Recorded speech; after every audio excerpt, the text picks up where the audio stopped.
ETF index mutual funds నేర్చుకుని stock మార్కెట్లో రాణించాలనుకుంటున్నారా? వెంటనే ఈ నెంబర్కి కాల్ చేయండి.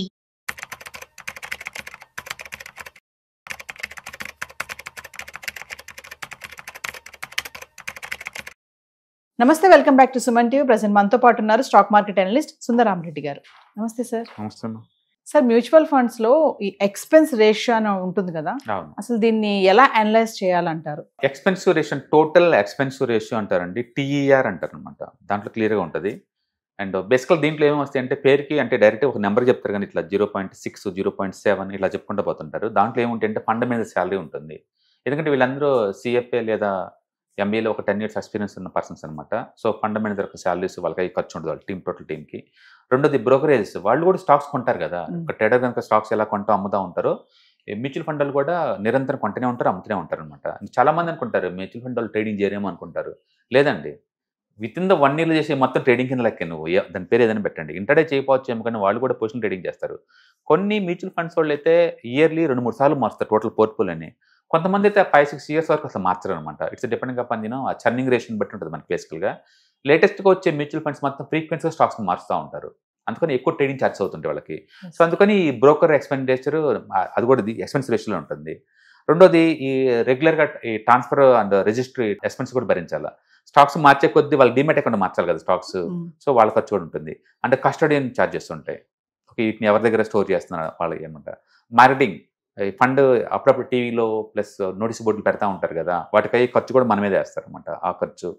నెక్స్ట్ బిజినెస్ ఎక్స్పెండిచరు, ఎందుకంటే ఆఫీస్ బిల్డింగ్ ఉంటాయి కదా, వాటి రెంట్లో ఎక్స్పెండిచరు, ఫర్నిచరు, బ్రాంచెస్ రెంటల్ ఇవన్నీ కలిపి అనమాట. నెక్స్ట్ అంటే సర్వీసింగ్ కాస్ట్ అనమాట, ఎందుకంటే అకౌంటింగ్ స్టేట్మెంట్లు అవి పంపిస్తూ ఉంటారు కదా, డాక్యుమెంటేషన్ అవి ఇస్తూ ఉంటారు కదా, వాటికి ఖర్చు, స్టేషనరీ ఖర్చు, అది మొత్తం మీకే. అంటే రెగ్యులర్ అయితే మ్యూచువల్ ఫండ్ డిస్ట్రిబ్యూటర్ కూడా కమిషన్ ఇవ్వాలి కదా రెగ్యులర్ అయితే, అది కూడా. ఈ మొత్తం కలిపి దీంట్లో ఉంటాయి. అంటే ఫండమెంటల్ శాలరీ అండ్ ఎక్కువ సార్లు ట్రేడ్ చేశారనుకోండి, broker fee, custodian charges and registry transfer agents salaries and marketing expenditure, office ఖర్చు అండ్ డాక్యుమెంటేషన్స్ చేస్తుంటారు కదా, స్టేషనరీ ఖర్చు, ఈ మొత్తం కలిపి ఉంటాయి దీంట్లో. అందుకని మనకి కొంతమంది 0.3 0.4 తీసుకుంటున్నారంటే అంటే తక్కువ బ్రోకరేజ్ ఫీజులు ఇవన్నీ ఉంటాయి అనమాట, రెంటల్ తక్కువ ఉంటాయి అనమాట. అదే ఎక్కువ తీసుకుంటున్నారంటే బ్రోకరేజ్ ఫీజులు ఎక్కువ అవుతున్నాయి, ప్లస్ మల్టిపుల్ బ్రాంచెస్ ఉండొచ్చు వాళ్ళకి. అందుకని మీరు ఏదైనా తీసుకున్నప్పుడు ఒకసారి ఎక్స్పెన్స్ రేషియో ఎంతో చూసుకోండి. అయితే ఒక ఎక్స్పెన్స్ రేషియో తక్కువ వస్తే తీసుకోవటం అంత మంచిదా అంటే, ఎండ్ ఆఫ్ ది పర్ఫార్మెన్స్ ఉంటే తీసుకోవాలి తప్ప ఇవన్నీ సెకండరీ అండి. అందుకని పర్ఫార్మెన్స్ బాగున్నట్టు పట్టుకోండి 4 ఆ 4 కంపారిజన్ చేయండి. ఏదైతే ఎక్స్పెన్స్ రేషియో తక్కువ ఉంటే అది తీసుకోవడం బెటర్ అనమాట. అంటే మనకి చాలాసార్లు ఈ మిస్కాన్సెప్ట్లు ఏంటంటే ఎక్స్పెన్స్ రేషియో అనేది ఒకేసారి తీసుకుంటారు అనేది. ఒక్కసారి తీసుకోరండి, ఏ రోజుకి ఆ రోజు తీసుకుంటూ ఉంటారు, డైలీ తీసుకుంటూ ఉంటారు. సపోజ్ ఇప్పుడు 1% ఎక్స్పెన్స్ రేషియో అన్నారనుకోండి, అంటే 365 days డివైడెడ్ బై 1000 చేస్తారు. సపోజ్ ఒక ₹1,00,000 మ్యూచువల్ ఫండ్లో పెట్టాను, ₹1,00,000కి ₹1000, 1% అంటే 1 ఎవ్రీడే 365 days డివైడెడ్ ఇచ్చేస్తారు, అంటే రోజుకి ₹3 తీసుకుంటుంటారు, అట్లా అనమాట. అండ్ రెండోది, ఇది తీసుకునే ఫిక్స్ అంటే ఎక్స్పెన్స్ రేషియో ఫిక్స్ ఏం కాదండి.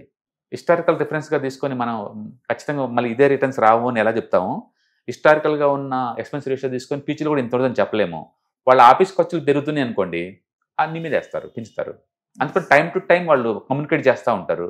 అందుకని అప్పుడప్పుడు మ్యూచువల్ ఫండ్ దగ్గర నుంచి మనం 0.2% పెంచాము, 0.1% పెంచాము, ఇలా వస్తూ ఉంటుంది. కాబట్టి ఎక్స్పెన్స్ రేషియో ఫిక్స్డ్ ఏం కాదు, డిపెండింగ్ అపాన్ వాళ్ళ ఖర్చులు ఎంత అవుతుంది దాన్ని బట్టి అప్ అండ్ డౌన్ అవుతూ ఉంటాయి. అండ్ నెక్స్ట్ స్కీమ్ బాగుంటేనే ఛార్జ్ చేస్తారు అనుకుంటారు. స్కీమ్ బాగున్నా బాగలేకపోయినా, నీకు లాభం వచ్చినా లాభం నష్టం వచ్చిన సంబంధం లేకుండా వాళ్ళు సెట్ చేస్తూ ఉంటారు ఎవ్రీడే. అందుకని లాభంతో సంబంధం లేదు. అందుకని ఎక్స్పెన్స్ రేషియో ఫిక్స్డ్ కాదు, ఎప్పుడు కావాలంటే అప్పుడు పెంచుతూ ఉంటారు, నీకు మెయిల్ కమ్యూనికేట్ చేస్తూ ఉంటారు.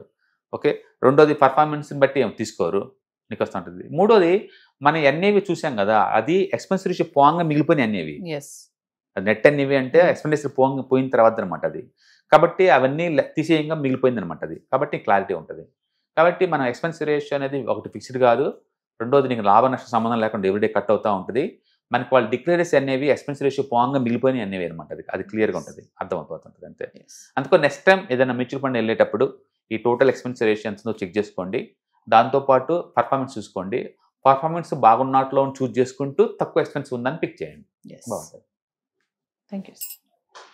Hi, ETFs, index funds and mutual funds ఎవరైనా సరే క్లాస్ రూమ్ ఎన్విరాన్మెంట్లో ఇలా నేర్చుకుందాం అనుకుంటే అక్టోబర్ 12వ తారీఖు మీకు దగ్గరలోని సిటీకి వస్తున్నాం. వైజాగ్, తిరుపతి అండ్ నెల్లూరు ఈ 3 సిటీస్లో ప్లాన్ చేస్తున్నాం. సో మీరు ఎవరైనా సరే స్టాక్ మార్కెట్ మీద passive income as well as active income కనుక ETFs, index funds and mutual funds ద్వారా ఎర్న్ చేద్దాం అనుకుంటే ఇది మంచి అవకాశం. సో మీరు ఎవరైనా సరే మీ దగ్గరలో సిటీస్ వాళ్ళు కనుకుంటే కనుక కింద స్క్రోల్ అవుతున్న నెంబర్పై పింక్ చేసుకొని మీరు సీటు రిజర్వ్ చేసుకోండి. సో ఇంతకుముందుతో పోల్చుకుంటే ఏంటి, ఇంతకుముందు మనం ఓన్లీ ఆన్లైన్లో తీసుకునే వాళ్ళం. ఇప్పుడు దాంతో పోల్చుకుంటే ఇది క్లాస్ రూమ్ ఎన్విరాన్మెంట్లో అనమాట. సో 1-to-1 ఇంటరాక్షన్ ఉంటుంది కాబట్టి మోర్ ఎఫెక్టివ్గా ఉంటుంది.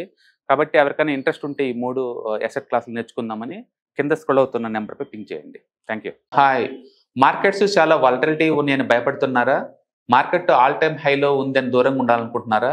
ఏది రైట్ టైం మార్కెట్లో ఎంటర్ అవడానికి, ఏది బెస్ట్ టైం మార్కెట్లోంచి బయటకు పోవడానికి తెలుసుకోవాలనుకుంటున్నారా? మార్కెట్లో mutual funds, ETFs, index funds ద్వారా మనీ మేక్ చేద్దాం అనుకున్నారా? ఇలాంటి మీ డౌట్స్ కి క్లారిఫికేషన్ కోసం ఈ webinar ETFs, index funds and mutual funds కోర్సులో జాయిన్ అవ్వండి. మీ డౌట్స్ క్లారిఫికేషన్ చేసుకోండి. Every month Saturday, Sunday and Monday conduct చేసే ఈ కోర్సులో మీకు ఈటీఎఫ్స్ అంటే ఏంటి, ఇండెక్స్ ఫండ్స్ అంటే ఏంటి, మ్యూచువల్ ఫండ్స్ అంటే ఏంటి, different type of ETFs, index funds, mutual funds అంటే ఏంటి, ఇందులో ఇన్వెస్ట్ చేయడం ద్వారా లాంగ్ టర్మ్ లో వెల్త్ ఎలా క్రియేట్ చేసుకోవాలా, షార్ట్ టర్మ్ లో ఎలా వెల్త్ క్రియేట్ చేసుకోవాలా, ఎనీబడి కెన్ ట్రేడ్ ప్రోగ్రామ్ ఎలా పార్టిసిపేట్ చేయాలా, ఇలాంటి అన్నిటికీ మీకు ఆన్సర్ దొరుకుతుంది. కాబట్టి మీకు ఎవరికన్నా ఇలాంటి వాటిలో వెల్త్ క్రియేట్ చేయాలని కనుక ఇంట్రెస్ట్ కనుకుంటే కింద స్క్రోల్ అవుతున్న నెంబర్ కి కాల్ చేయడం ద్వారా మీ సీట్ని బుక్ చేసుకోండి. Thank you.